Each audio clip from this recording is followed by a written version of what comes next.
Bale, hindi ko, robot na to eh. Ayun o. Na naghahatid ng pagkain.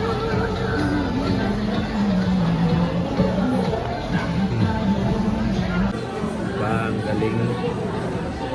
Sayang hindi ko na-video yun sa akin. Pag-iinto sa'yo, bale, may ano pala siya, yung parang bilog na tatapat mo lang dito. Kailangan dyan nakalagay yung number na ibibigay sa'yo. Kasi pag hindi mo nilagay doon, hindi ka pupuntahan ng robot na yun.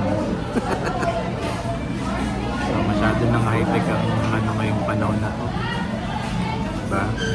Ano na sa mga crew. Hindi na masyadong ano tawag doon, kailangan ng mga crew para mag-deliver ng mga pagkain dito. Ang galing.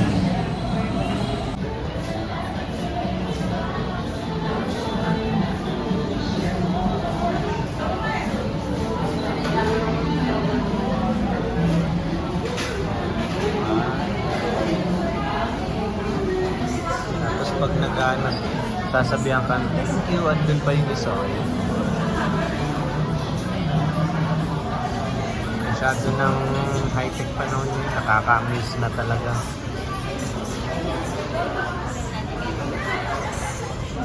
Sunod, hindi na kailangan ng mga crew. Robot na talaga yung mag-ano. Hindi ata na-detect ng robot yung ano, kaya dinala nung ano, nung crew dito. Hindi nilagay ata sa bilog yung ano.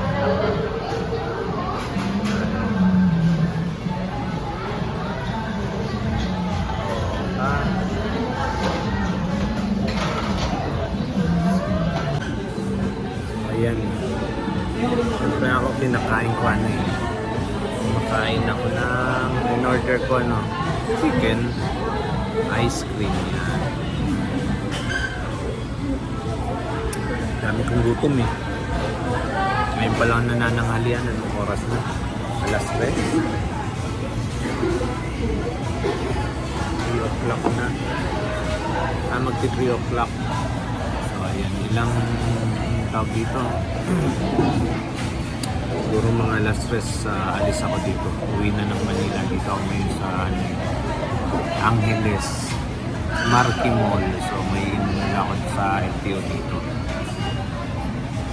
So yan guys, na-miss lang ako kaya binidyo ko at blinag ko. Nakaka-miss lang, di ba?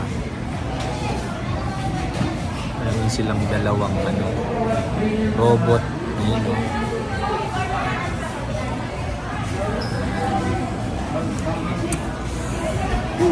Busog. Hindi ko pa naubos yung ice cream. Actually, nabusog na ako. Inano ka lang, dalawang chicken, isang rice lang.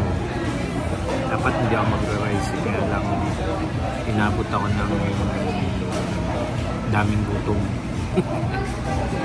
Pero isa lang, wala naman extra rice. So, see you guys. Mag-ingat tayo palagi at huwag tayo makakalimot magdasal araw-araw. So, see you. Bye-bye. God bless.